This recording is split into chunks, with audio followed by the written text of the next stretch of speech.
stack the money, make it multiply. Yellow, white, gold, can't decide. What's up, everybody? We back. Episode 4 of Facts Over Feelings. It's season 2. I'm Bobby Champion. I'm Chris Staples. What's going on? Yes, sir. And this is Facts Over Feelings, where we try to state the facts and stay out of our feelings. Don't bring the feelings to a fact fight. Y'all know how Bobby do. Oh, man. 2 minutes in, he gonna be in his feelings. This the man that stay. You know, let's just get right into it. We're not going to even go back and forth. All right. Let's go ahead and talk about top scorers, okay? So when you talk about top scorers in the NBA history, where do you rank Kobe? Oh, I mean, first off, he's like what number, like 4 or 5 on the list. Mm-hmm. So we gotta say he got, he's definitely one of the top scorers. I'm going to say personally, I'm going to say like number 2.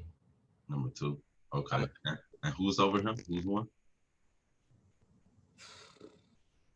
Like, I mean, if we're going by like amount of points scored, obviously he's number 5, and then you have Kareem Abdul-Jabbar number, and obviously it depends on errors.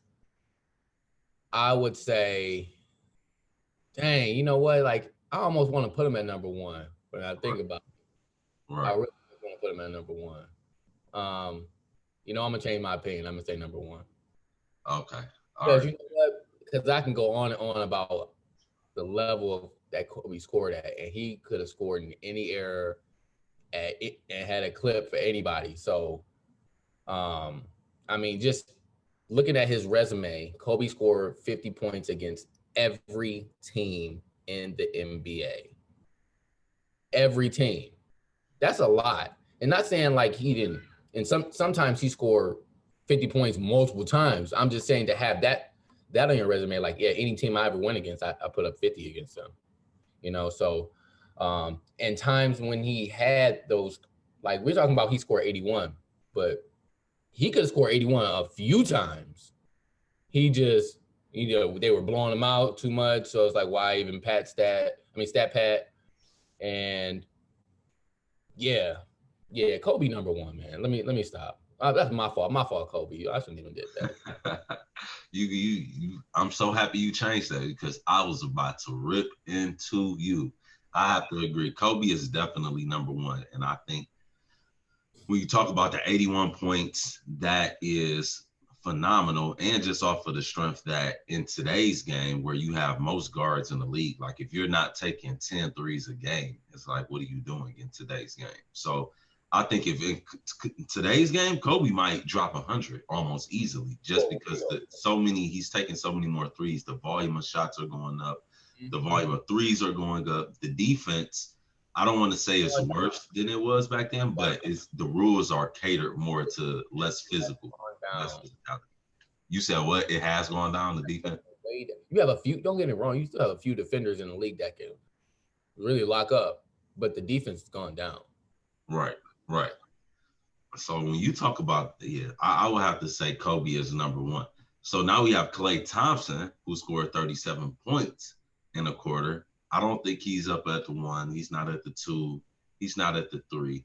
So we will say in this era, in his current, right, he's injured right now, but in this era, right, of current basketball players, active basketball players, where do you rank KLAY Thompson as offensive ranking? I would say top 10. Top 10, okay. I go top 10 just because, he is a person who can get hot. He is a person who can get 81 points, but not just because it's just one of those hot days and they're swinging him the rock. But he's not going to naturally do that. He's not going to like naturally go for 50 points in a game. It's within the rhythm. Someone like Kobe is like, I'm going for 50 today. There's nothing you can do about it. I'm going to get the rock. I'm going to get the rebound. I'm going to bring it up the court. And so with KLAY Thompson, I just think, he's one of the greatest shooters. But he's not a natural, I'm going to go out there and put up a whole bunch of points. Right. Yeah, I don't even think he's in the top 10. I think top 10 is even a reach. And the only reason I say that, like, I can think of 5 players, like, off the top of my head that just are off at the guard spot that are better offensive players than him. Like, he can score a lot. And like you said, shooter, he nailed it on that. You said what? Yeah, it is debatable. It's debatable, but when you start naming players like KD, James Harden, Kyrie Irving, Stephen Curry, Damian Lillard, right? And that's just quick off the top. And he hasn't even really played. It's hard. It would be hard for me to see that. So he may be top 10. He may fit in there, but top 5, like he's for sure not in that category. And when I think of offensive skill sets compared to like a Kobe, Klay Thompson isn't a ISO really. He's not really an ISO basketball player, right? If he's ISOing you, you're like, okay, I'm gonna take my chances. We're not sending double teams. He's more of a system type of player with his current offense, right? He maybe could go to the Suns or something like that and average 50, but with this current offense, I think it doesn't allow for him to show his complete skill set. And secondarily, he really just developed and added a lot of things to his skill set in the past couple of years. So top 10 maybe, but definitely not in the top 5. So for sure, shooting, yeah. It would be near the 10 area, Okay. like, I put him up there with like the Devin Bookers, guys who can go and get buckets. Even though Devin Booker has a better offensive package, I guarantee you a healthy Klay Thompson, if he was a free agent, we offer him super max deals because any team will want Klay Thompson on their team. And I'm talking about, I don't care who is your scorer. You want a Klay Thompson on your team, a guy who can catch and shoot from anywhere on the court. He's going to get around these picks and he plays good defense. Right. So, and that now the last part that you added is more so why he would get the max is because he's a two-way player versus I think he's going to go to a team and just be, I mean, we really don't know until those players get there. I mean, Kyrie Irving is a perfect example. Like he went to the Celtics, we thought he would be going crazy and he wasn't in that opportunity. So it's hard to say. It's hard. But you think about a team like this, let's just say like a team when they have a point guard that dribbles a lot. Just give an example, Kyrie Irving, James Harden.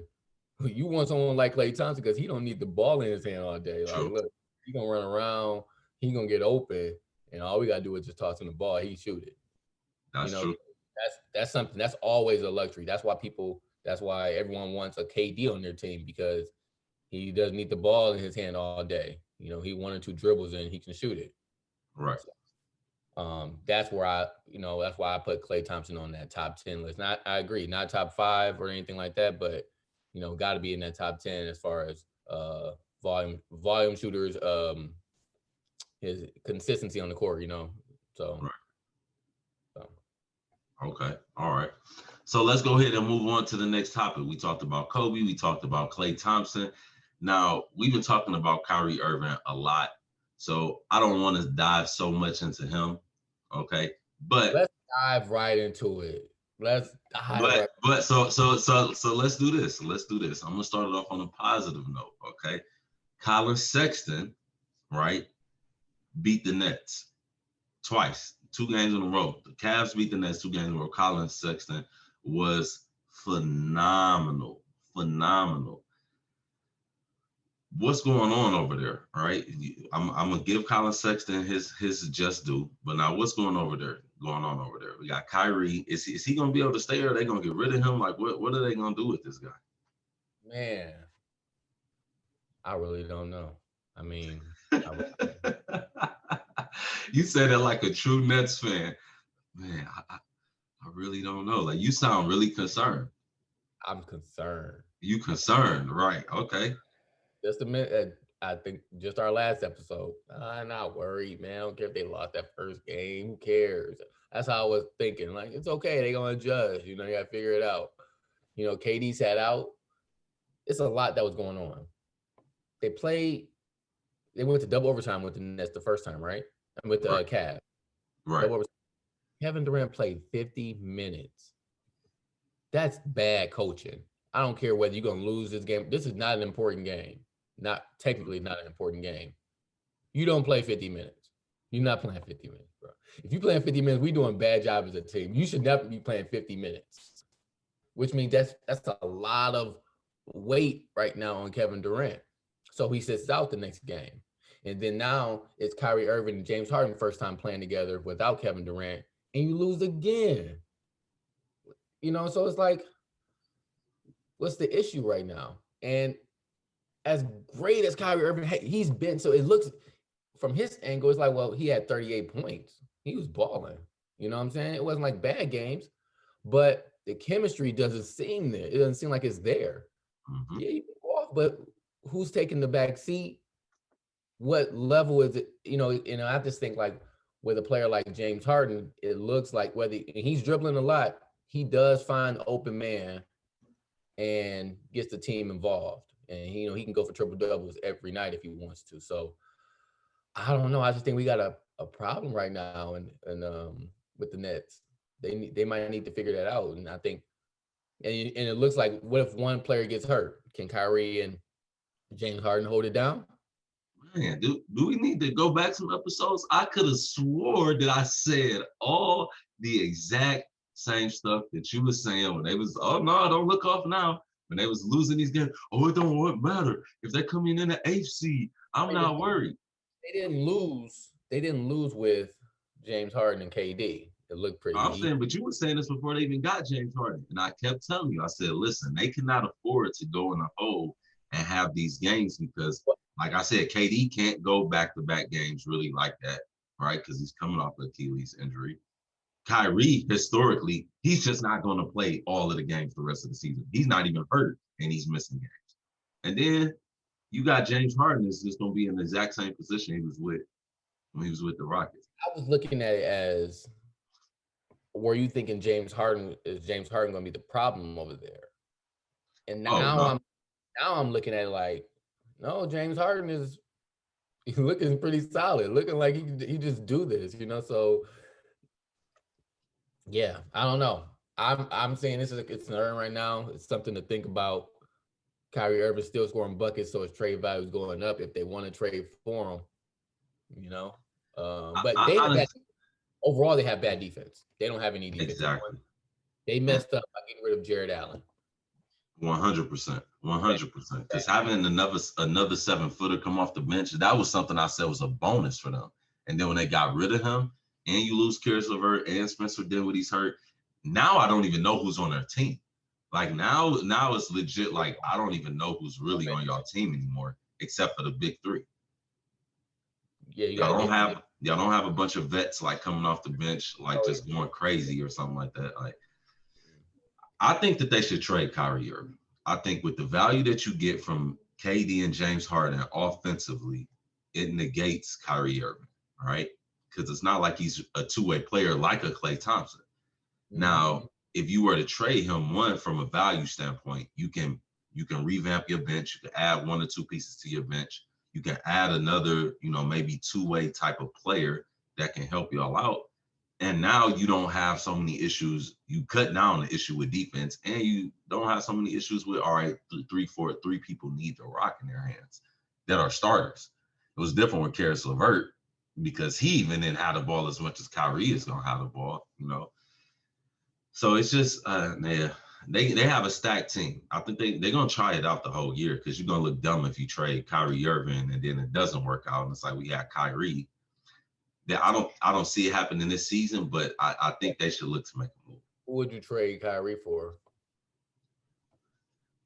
I mean, some teams that I've heard rumors about are the Clippers. So if you were to do a trade with somebody like the Clippers, okay, you could put Lou Will on the bench. All right, you can maybe get some picks, and then you get. Can we go back a few episodes ago where I said we need to go replay this, where I said, they should add Lou Williams coming off this bench and take over off the bench. I think I said that a long time, even before James Harden, but you thought I was in my feelings by saying that. But I'm like, you know what? That bench scoring will be a lot great when you got a person who can get 20 off the bench. I think I remember saying that. But you know what? But you said that before Karis LeVert got hurt, before he got traded. Now you want to bring up Lou. Don't bring up Lou Williams. Don't. All right. You asked me who I think they should trade. Anyways, all right, cool. So I'm not going to say Lou Williams. All right, I'm not going to say Lou Williams. But I think that Kyrie, you could do a trade with somebody like, say, the Atlanta Hawks, who are looking to get rid of John Collins. You could go with the New York Knicks, who have Julius Randle. He's playing great over there. Just a piece that's not as expensive, not as high volume of shooting, but still scores and adds in other categories and can still be there to support the bench. And it's going to be available, right? Not be a headache. So I understand. So, and this is one thing when I talk about now, we talking about trading Kyrie Irving. One, Kyrie Irving's worth a lot more money than Lou Williams. So you're gonna have to take a lot more than just Lou Williams. You're gonna take draft picks, this and that. But if I was to trade Kyrie, I would obviously go at someone who's going to be a defender as well, because that's what they're lacking. As great as firepower they have on offense, they are lacking even more on defense. I would kind of consider like a big man role, like a stretch four or something like that. right, which is So I was thinking if they had John Collins, got Rondo from them too. All right, so now you get another point guard back who is a defender, literally. You get John Collins, and you can even maybe even trade for Clint Capella. But that Clint Capella and Trae Young over there looking good together. They like, no, we ain't getting rid of him. We good. Yeah, they looking good together. I didn't even know he was so young. Kyrie Irving and Trae Young on the same team. That's just a bunch of dribbling and shooting. Hey, everybody talking about it if it's gonna work for the Hawks. We talking about for the Nets. Most trades don't work for both teams, especially not the same year. The Hawks look like a playoff team. They look. I don't know if they look like a playoff team, but maybe in the East, maybe not a top 4 or 5. They look like a playoff team lately. I mean, the way the East is, everybody is a playoff team because the teams that's 9 and 8, 1 week can be the first in the East and then be out of the playoffs in 2 games. True. So the East is like, it's so crazy, man. It's so crazy. When LeBron was there, it was oh my God, the East is and he's dominating it. And now over there, it's like all these teams, all of this talent is over there. All of these records. All the Infinity Stones. LeBron got all the Infinity Stones now. He got every possible piece in the NBA. But go ahead. I digress. He got what? How does he have every possible piece in the NBA? We're not gonna go into that. We're gonna have that. Oh my God. Whatever, man. Whatever.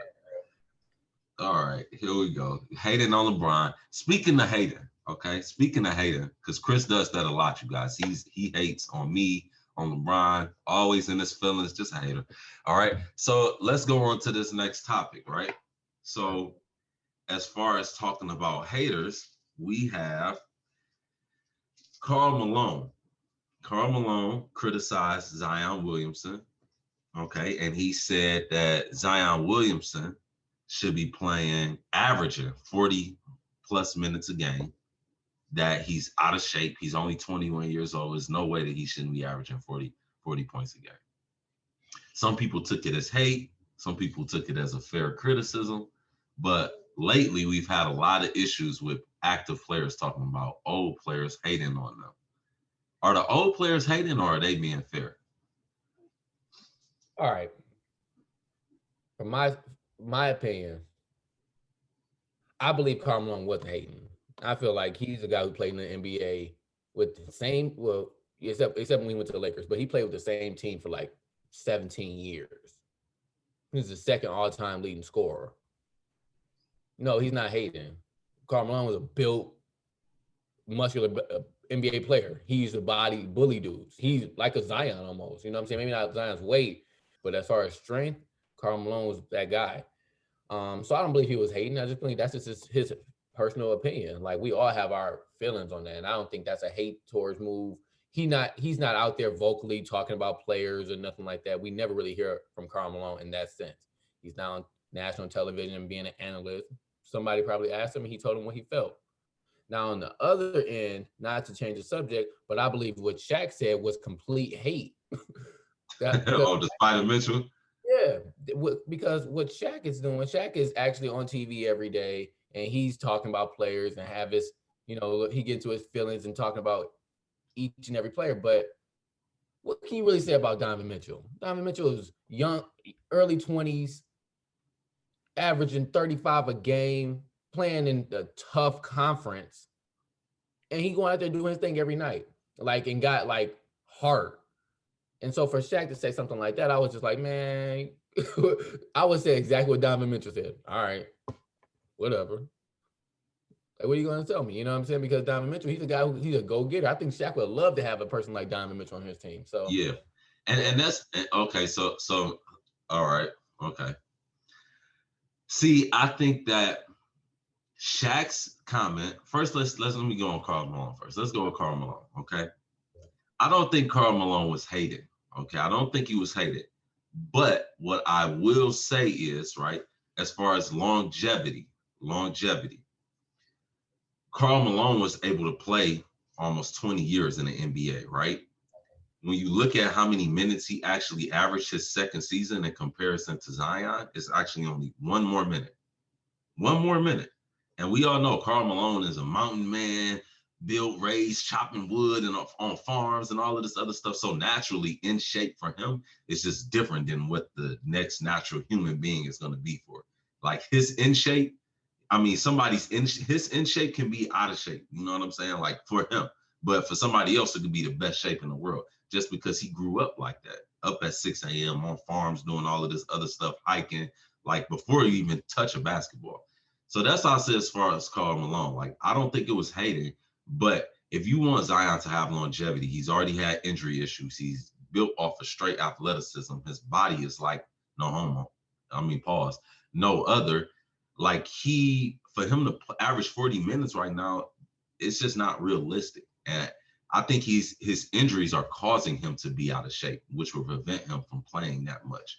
So it's like we would all love to see him play that much, right? LeBron averaged 42 minutes in his second season, but unfortunately, he's not LeBron.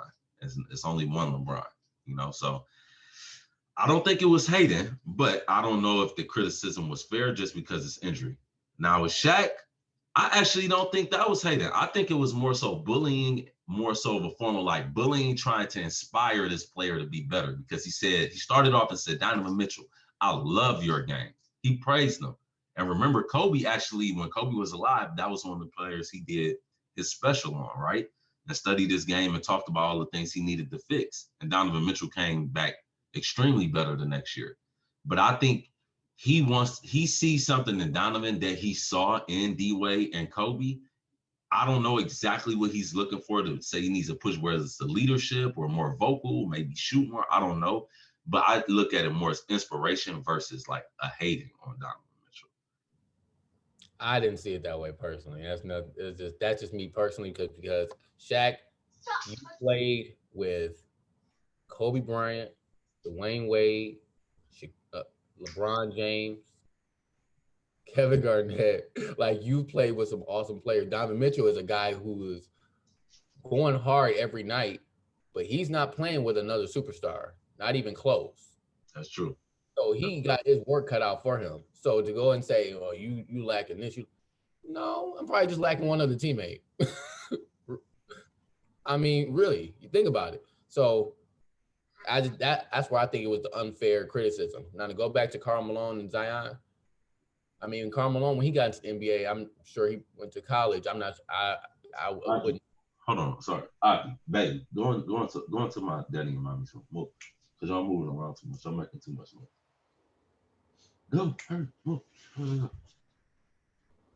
All right, you said what about Karl Malone? All right, so to go back to Karl Malone's point, I'm not sure when he went to the NBA. I know it wasn't straight out of high school, but Zion, 19 years old. That's when Karl Malone's kind of throwing that criticism out there, like, man, you got a lot of miles to go, but everyone's so like scared. They want to play, and we want to make sure we get him out, get him right in shape, and this and that, because everyone's afraid of him getting injured. But now that falls back on Zion. Like, you got, I'm sure if you toned up a little bit, even though he's a strong man, but he still looks like, he's a big guy. Like, yeah. Then it looks like in a couple of years, you could possibly get bigger. You're only 21 years old. So, I just think that's when Karl Malone said, hey, man, like, you want to be in shape, because to have that longevity, you're going to have to maintain a certain physique. Even though you're big, you have that baby fat going on. And do we honestly see Zion being in the NBA for 17 years? Right, exactly. So what are you going to do for us to see that? Because as a coach, long term, like I don't know where I would see Zion in 10 years, but he's coming in the NBA this big now. He may have a short career. Right. That falls on Zion to shut us all up. And I just think that's what Karl Malone's kind of getting at. Right. And that's where I do agree. I do think that Zion should be and can be in better shape so he can play more minutes. But I also think the flip side of it is that because he has been injured, right, it has prevented him from being in shape. Because when I look at him when he was at Duke, I almost feel like when he was at Duke, he looked like, to me, he was in better shape, to me, in my opinion. Right. He looked a little bit slimmer. And now he's with the Pelicans, who historically aren't the greatest organization when it comes to player development, keeping players healthy, any of that stuff. They have a new GM in, I can't think of his name, the old GM from the Cavs when LeBron was there. So they're changing some things around. But I think that what I would love to see is this. This is what I would love to see. I would love for Karl Malone, and this is what the old heads need to do more. This is why I like the Hakeem Olajuwon. This is what Kobe did, right? When you look at the way that Kobe did his special, he wasn't hating. He just broke the game down, and it was basically facts over feelings. He just told you the facts and showed you the plays. I would love for Karl Malone to say, "Hey, Zion Williams, I want you to come train with me for something.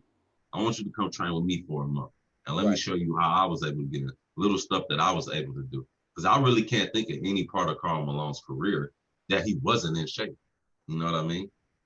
Bro, even when he went to the Lakers and he was like 40 years old, bro, still built like a bodybuilder. It's crazy.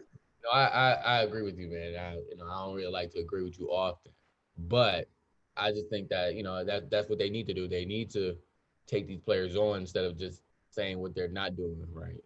Right. Right. I'm still 20, 21 years old. Yeah. And when he's on, and this is what it really is. It's very similar to like LeBron winning championships, because everybody's like, oh, he won a championship, but this, but that, because they wanted to do it. They wanted it to be their way, how he wins. They want to see it be the hardest possible thing.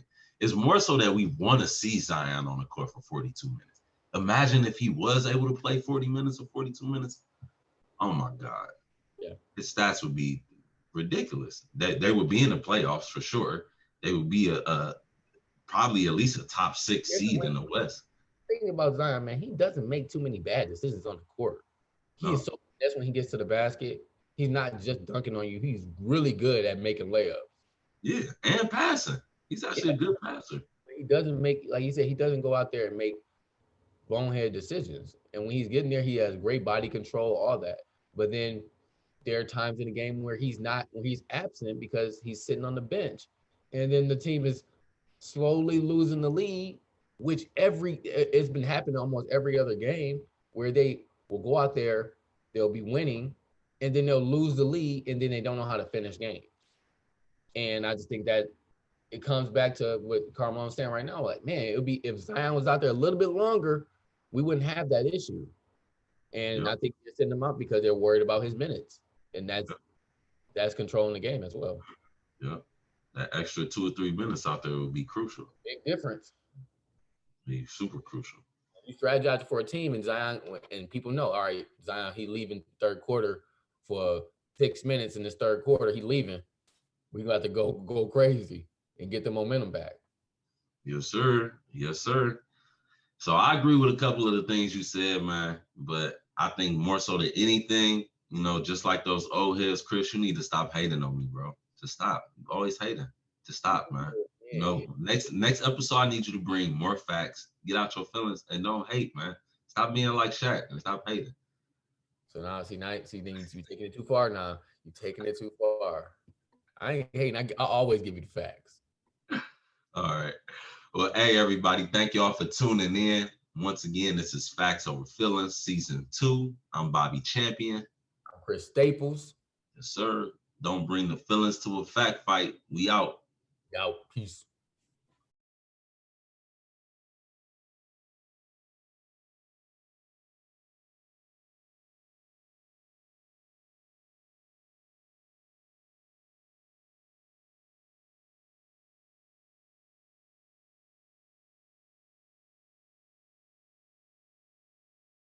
stack the money, make it multiply. Yellow, white, gold, can't decide. Came to conquer and we don't divide. I'm a king, do it for the pride.